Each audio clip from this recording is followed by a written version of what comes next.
Hey, what's up, everybody? Frederick Poag here.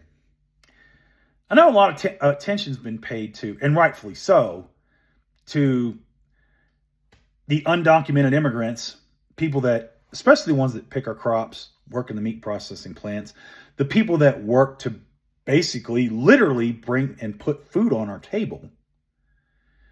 And that's very important. But there's another aspect to this. If you grew up like me, you probably know the name Del Monte. Maybe you can't immediately place it, but you know it. It's the one in the canned goods aisle that has that logo that looks kind of fancy, like it might be a medieval coat of arms, kind of. It's red with fancy lettering.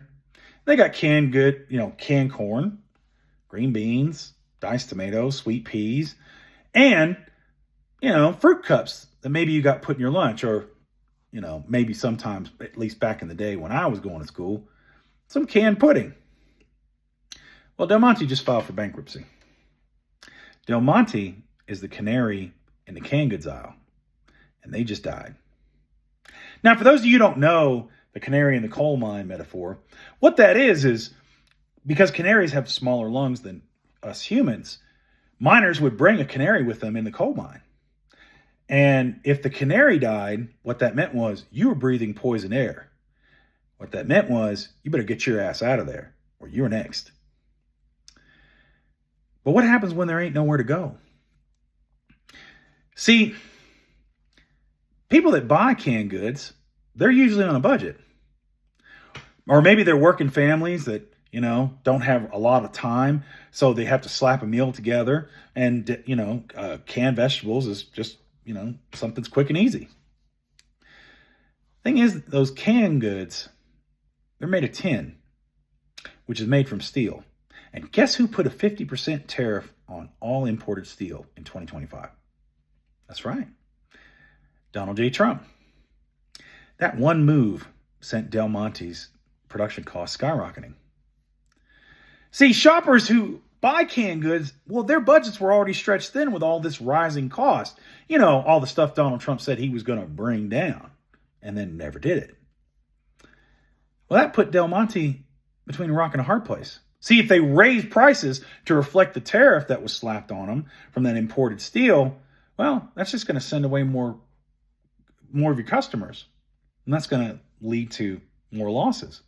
And if you lower prices to try to bring them back, well, now you're not making enough profit to stay in business. Then it got hit with a double whammy. Countries across the globe hit back. Canada, China, Mexico, the European Union, India, Japan, South Korea, the Philippines, they all slapped tariffs on American food. And Del Monte sells their products in every single one of those countries. Now, they weren't just boxed in at home, they were boxed out of other markets abroad. That's less money coming in, that's more costs piling up. Del Monte couldn't make enough, they couldn't sell enough, so they couldn't pay their debts. So, they filed for bankruptcy. But this just isn't about one company. This is a warning to anyone who actually eats food. Because when a company like Del Monte goes down, it doesn't just hit investors. It hits working families. It hits the middle class. It hits seniors. It hits anyone on a budget. Del Monte's the canary in the canned goods aisle. You don't need to wait to see what happens next. You can take a good look around. With Trump screwing farmers because of his tariffs and them being shut out of markets abroad, just like Del Monte was, by workers not being able to be in the fields to pick that food, by screwing around with the murder bill and cutting off a lot of their lifelines. Remember the pandemic? Do you remember the empty shelves? Remember what happens when supply chains get messed with?